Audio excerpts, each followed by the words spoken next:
No, you're early, actually. If you want to start early, we can start early, mate. I'll start early. There we go. Just something to know about the mic. You may have to hold it. I'd rather put it close to your face. Hello. Here we go. Give him a big hand, ladies and gentlemen. It's Josh Grelle here for you. It's actually Grelle. Oh, well, sorry. I've been saying... It's all good. It's all good. I've been called Grelle since I was 3 years old. It's how I could tell if people were telemarketers when they called. Yeah. Excuse me, is this the Grelle residence? No, sorry, wrong number. No, it's the Grelle residence. I've been all sorts of iterations since I've heard Grelle. That's the right way.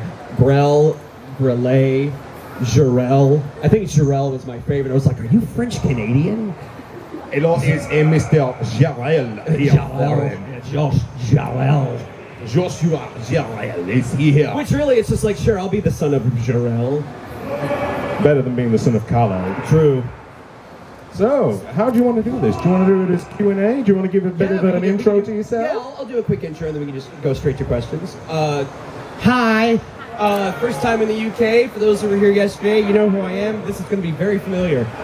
For those who were not here yesterday, my name is Josh Grelle, voice actor for Funimation Entertainment, Okratron 5000, ADV Films, Sentai Filmworks, all sorts of crazy, fun, kooky places over in the States. We make cartoons talk.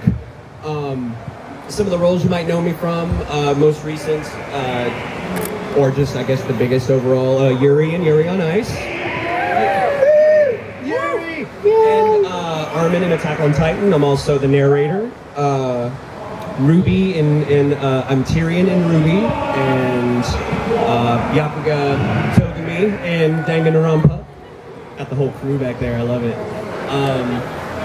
Let's see, Akihisa Yoshi and Baka and Test, Yunoza and Psychopaths, Naki and Tokyo Ghoul, all sorts of stuff. I'm upwards of about 300 characters now.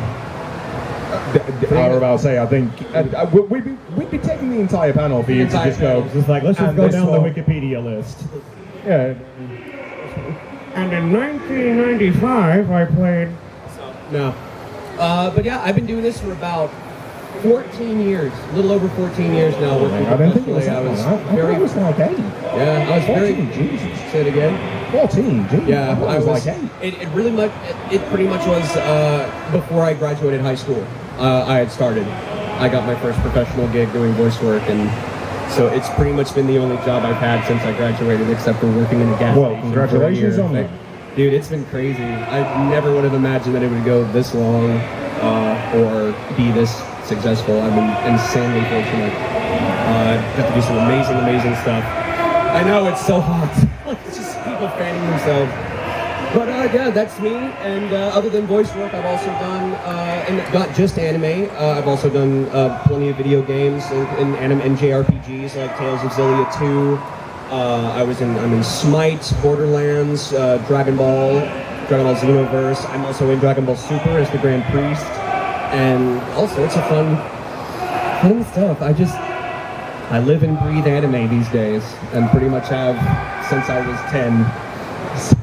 So I turned my obsession into a career, and now I don't have to leave the house. Yeah, there you go.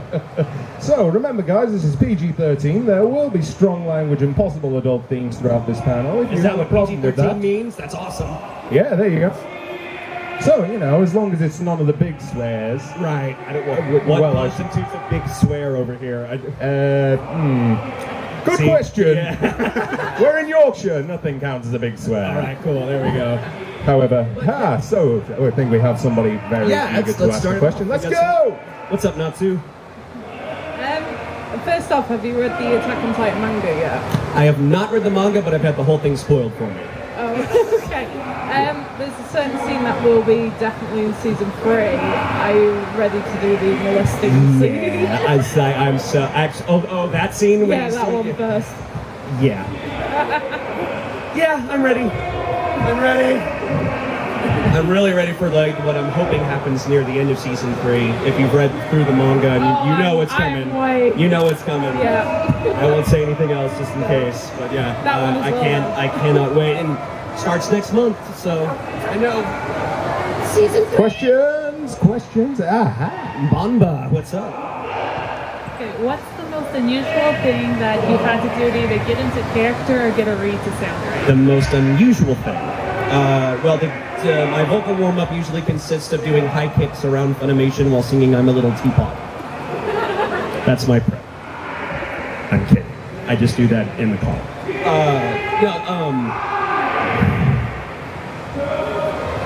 Actually, who here has ever seen Baka and Test? Or knows of Baka and Test? Very few. Okay. There was I play a young kid in that show. He's an idiot. Hence the name of the show. There's a scene in the first season where he finds out from one of his friends that everyone in the school thinks that he and his best friend, this other older guy that's very macho and tough or whatever, they think they're a thing. And she tells him this way, she's like, yeah, everyone in the school thinks that you're the donut to his banana. And so when the next time that he sees his friend, he's just angry at him for no reason, and he just runs off screaming, I'll never be your donut! And so for the rest of the series, in order to get into character, I would just say in Aki's voice, I'll never be your donut. I'll never be your donut. I'll never be your Okay, now we're in Aki's voice, we're good to go. So, yeah, I would just scream that randomly. Well, whatever floats your boat. Any others? Anybody? Come on. Hey! Here we go. Love your dress. Thank you. Is there any manga or anime that hasn't been dubbed in English that you would like to if there was one? That's a good I one. haven't been able to actually keep up with a lot of the newer stuff that's gone out. Like, that's the one thing about this, like, turning your hobby into a career. You don't really have the time to watch all the stuff that you want to watch anymore, but I get to see a lot of really cool stuff, but I don't necessarily get to watch the stuff I want to watch in my free time. I'm not really sure what's coming out yet. I would love to, hey, what's up, Victor? Oh, and me, yay. Chicken nugget.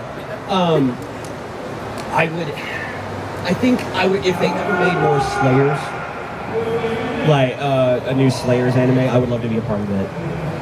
It's my all-time favorite. I've never been in the show or anything like that. Funimation has the distribution rights for it now, but we didn't get to dub anything of it. So it would be really cool if they made more, if I got a chance to do that. Oh, brilliant. Anybody Another else? question.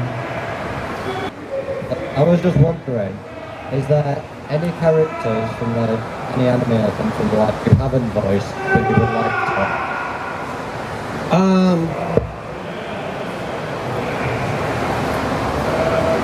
Back in about 2006, 2007, ADV Films got the rights to Gurren Lagann when it first hit, and I was the first English Simon, so the lead character, the little kid. I had been cast as him, and we recorded the first 5 episodes, but then ADV went bankrupt, and we lost the rights to it, and it ended up going to a group out in California, and I didn't get to finish the role. They actually just started over from scratch. So if I had a chance, I would love to be able to actually go back and do the whole thing again as Simon. Would be really cool, because I loved that show. But it's not, I mean, and that happens, that's just part of the industry. Sometimes you have a role and it's lost, and you know, it goes to somebody else. It's just the way it works. And while it sucked at the time when I lost it, it ended up being a blessing in disguise, because of the fact that that show got lost. Monica Rial went up to Funimation from ADV and was hired on as a director for a short time after ADV folded. And the first show she was given was Kunichi the Mightiest Disciple, and she cast me as the lead, and that was my first show ever for Funimation. And if that had never happened, I probably never would have been in Attack on Titan or Yuri on Ice or My Hero or Danganronpa or any of those shows. I would still be in Houston trying to eke out some sort of existence as an actor. So, little blessings in disguise, they happen. Yes! Right next. Have you ever looked at a script and started laughing because it was so stupid? Have I ever looked at a script and thought, what? You started laughing because it's so stupid. Yeah. High School DxD, I'm doing it right now. Yeah, there's so many, like Baka and Tess was another example. So many times, like with anime especially, just because it's so out there sometimes and over the top. You'll get some scripts you're just like, I don't know what the hell this is or what I'm saying, but it's gonna sound funny. So, and like we just have fun with it. But yeah, I've said some things I never thought I would ever say in a professional capacity, and I get paid to say dirty things. It's great. Natsu up front again? Yeah. Did he just hand you the mic? Yeah. Where did he go? He disappeared. Just derelict in his duties. All right. Yes. Armin Scream. How long did it take you to get the first one right when he sees that? The Armin Scream. 4 takes. 4 takes. 4 Armin Screams before we were like, that's the one. And I couldn't talk for 2 days afterwards. So yeah, that was at the end of the session.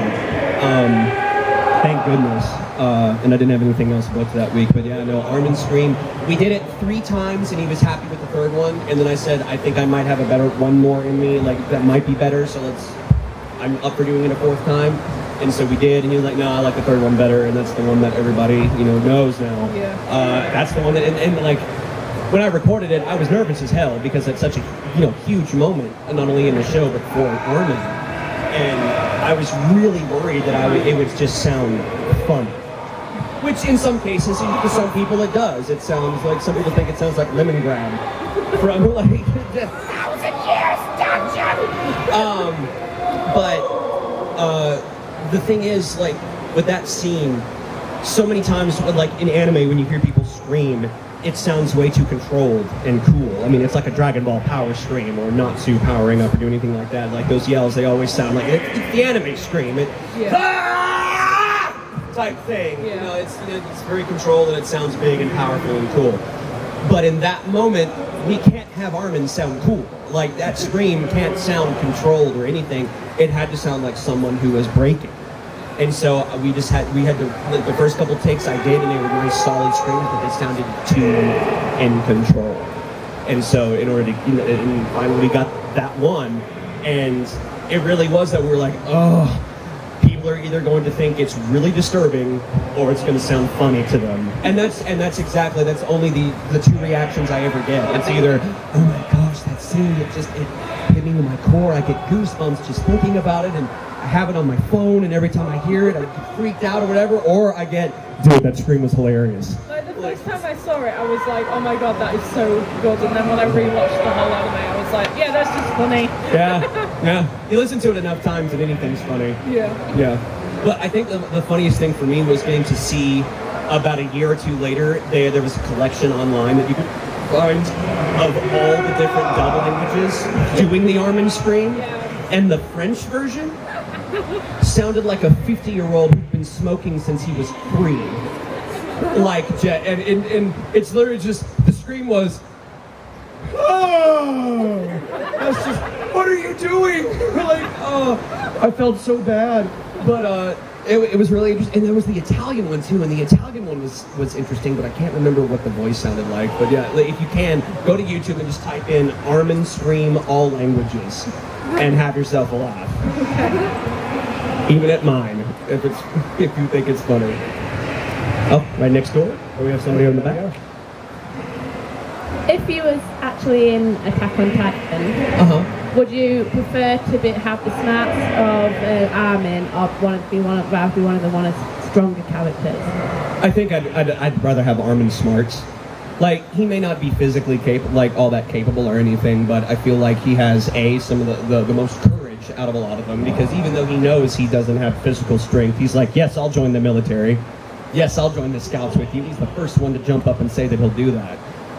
So I would much rather have his smarts and his situational awareness and than just brute strength. Yeah, because I feel like that's equally as important, if not more important, to survival than just raw power.